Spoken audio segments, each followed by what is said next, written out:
आशा करता हूं आप सब बहुत अच्छे होंगे। मेरा नाम है सिद्धांत अग्निहोत्री।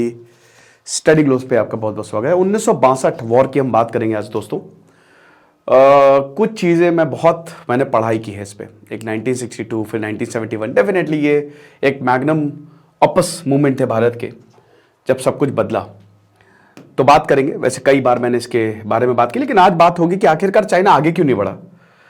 हार के बावजूद, भारत की इसमें हार हुई थी, चाइना आगे क्यों नहीं बढ़ा, वाई।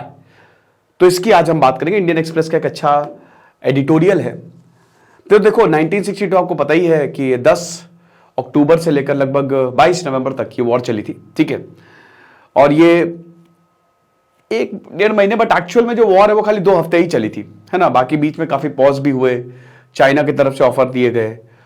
तो ये सारी चीजें हैं।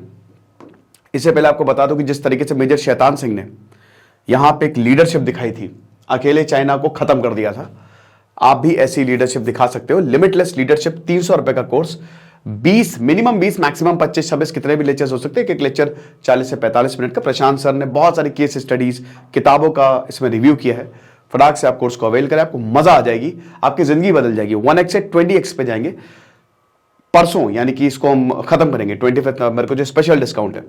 तो बिल्कुल भी देर ना करें, 1 दिसंबर को क्लास शुरू होगी। ओके, तो सबसे पहले तो आपको पता ही है कि आखिरकार ये क्यों लड़ा गया था। चाइना 1949 में जो है वो आजाद होता है, कम्युनिज्म आता है वहां पे, और भारत भी 1947 में आजाद होता है। तो भारत और चाइना का ये था कि हिंदी चीनी भाई भाई।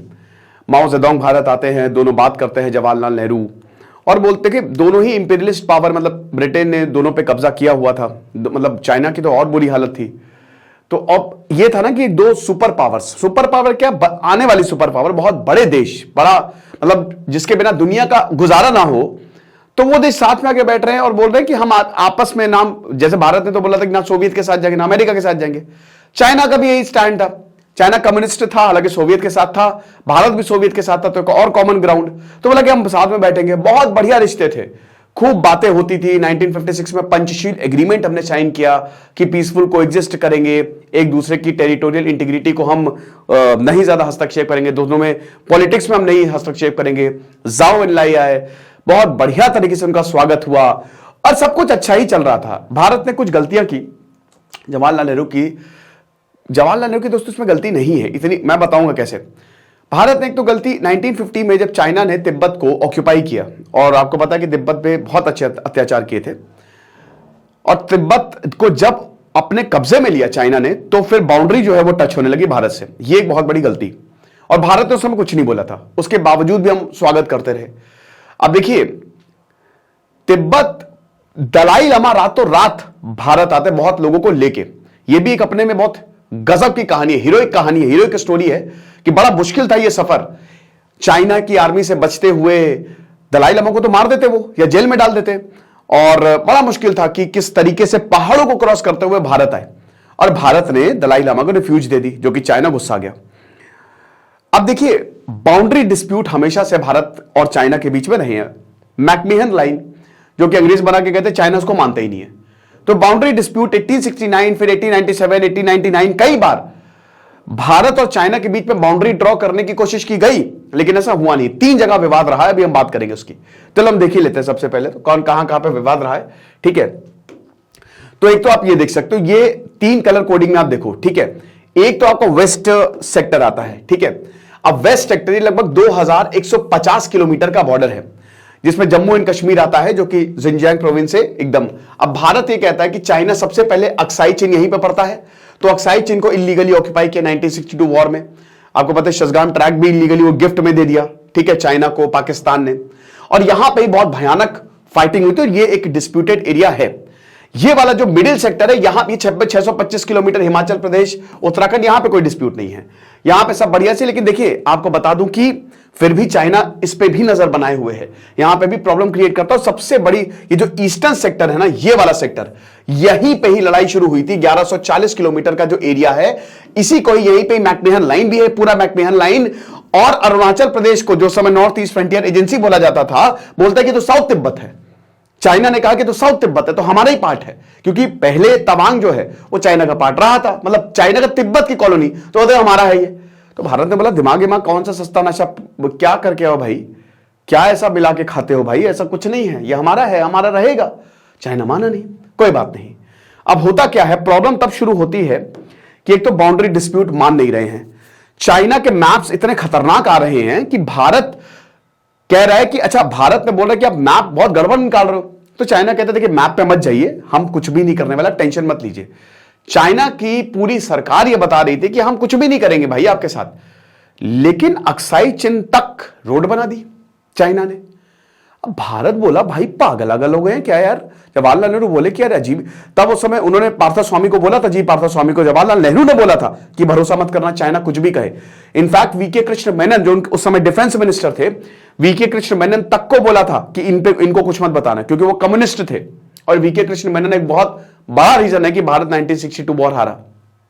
ठीक है, ये हुआ एक्चुअल में। तो अब क्या होता है कि एक पूरी की पूरी रोड बना दी।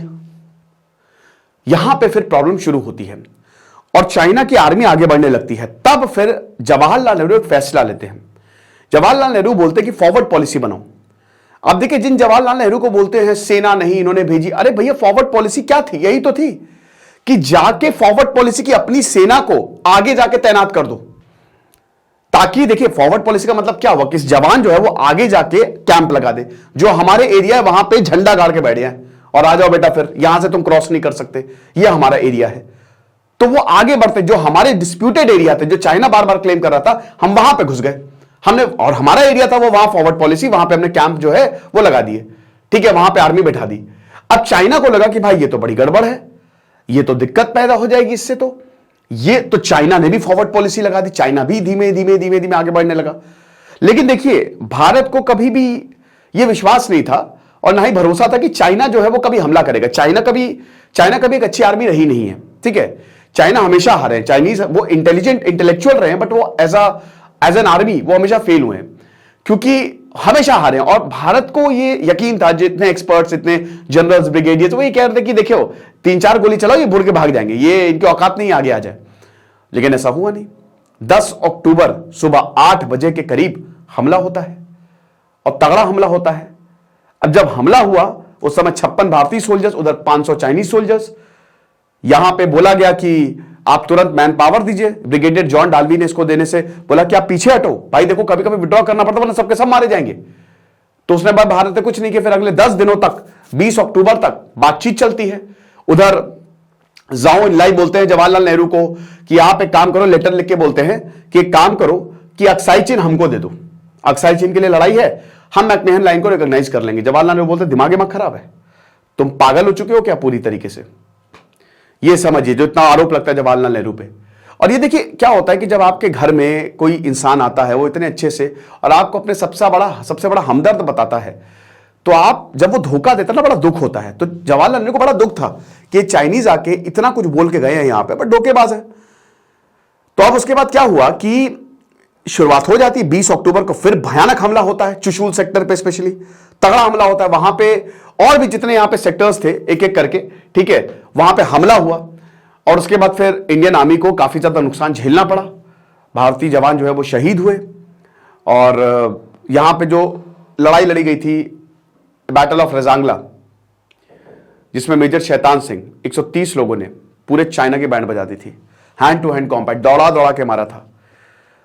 पहले मारा था, कुछ नहीं था ना उस समय, भारतीय आर्मी के बहुत अच्छे जूते नहीं थे, और समझिए कहां लड़ रहे हैं जहां पे -20 डिग्री सेल्सियस चला जाता था, ना बहुत अच्छी सप्लाईज थी, रोड भी नहीं थी।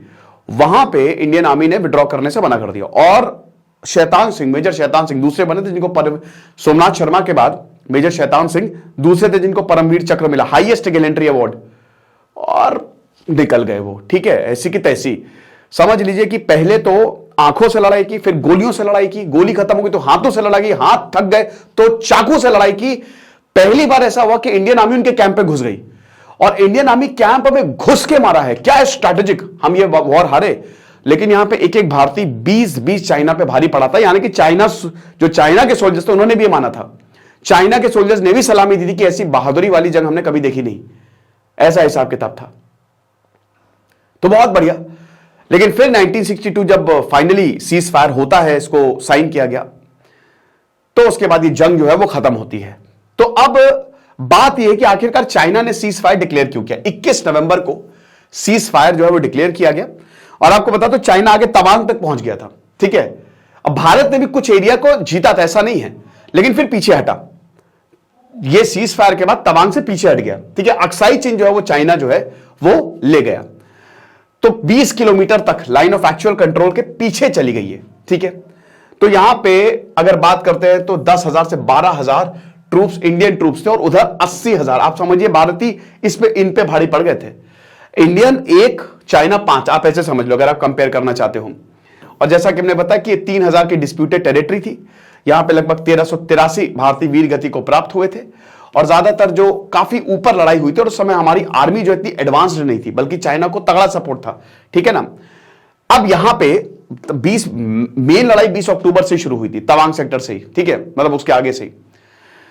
तो यहां सीज फायर डिक्लेयर हुआ। अब सबसे पहली बात तो यह है कि देखो, अब भारत जो है एक तो धीमे धीमे रिकवर कर रहा था, है ना, और चाइना को भी पता था कि उसने कुछ जगह मार भी खाई थी कि बहुत ज्यादा हम आगे जाएंगे तो हमारे लिए प्रॉब्लम होगी, तो डीप हम जाएंगे नहीं, हम हार सकते हैं, और हमारे लिए हारने समय बड़ी बेइज्जती का कारण होगा, तो पीछे निकल जाओ।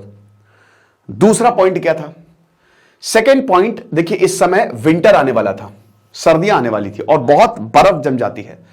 इस बर्फ में बहुत मुश्किल होगा चाइना की आर्मी का फाइट करना, हम हारेंगे, तो इसलिए वो पीछे हट गए।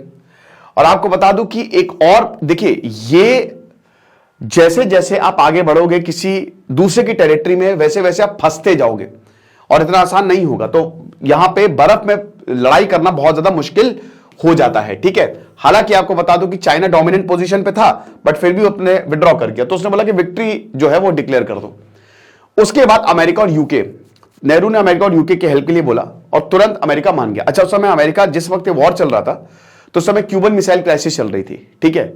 बट जॉन एफ कैनेडी, बहुत शानदार, one of the best president of America, मार दिया गया था उनको, तो उन्होंने तुरंत बोला कि हम तुरंत फाइटर भेज रहे हैं।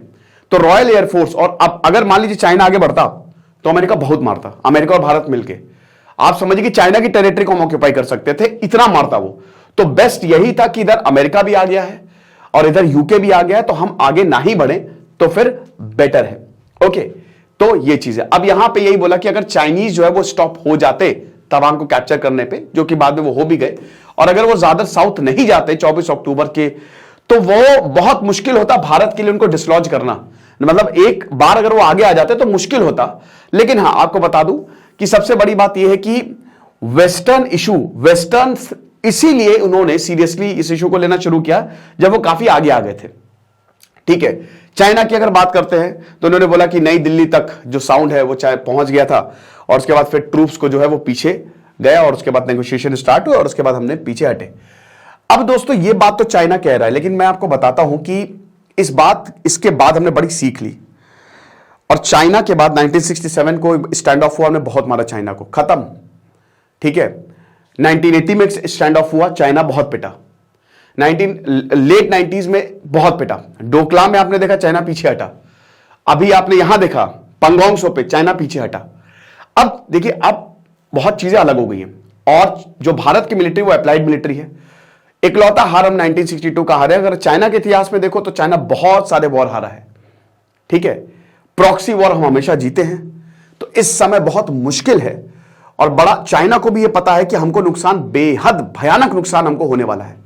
हम इस समय भारत से निपटने में सक्षम नहीं है। मैंने बताया ना कि उस समय समझिए, बट चाइना के आर्मी इतनी एडवांस, तो हम एक एक सोल्जर जो हमारा 20-20 पे भारी पड़ गया था, तो आज क्या होगा? तो आज औकात नहीं है, पीछे ही रहता है वो, ठीक है। तो ये लेक्चर था, आई होप आपको समझ में आया होगा। खुश रहिए, पढ़ते रहिए। जैसे सिद्धांत अग्निहोत्री, साइनिंग ऑफ।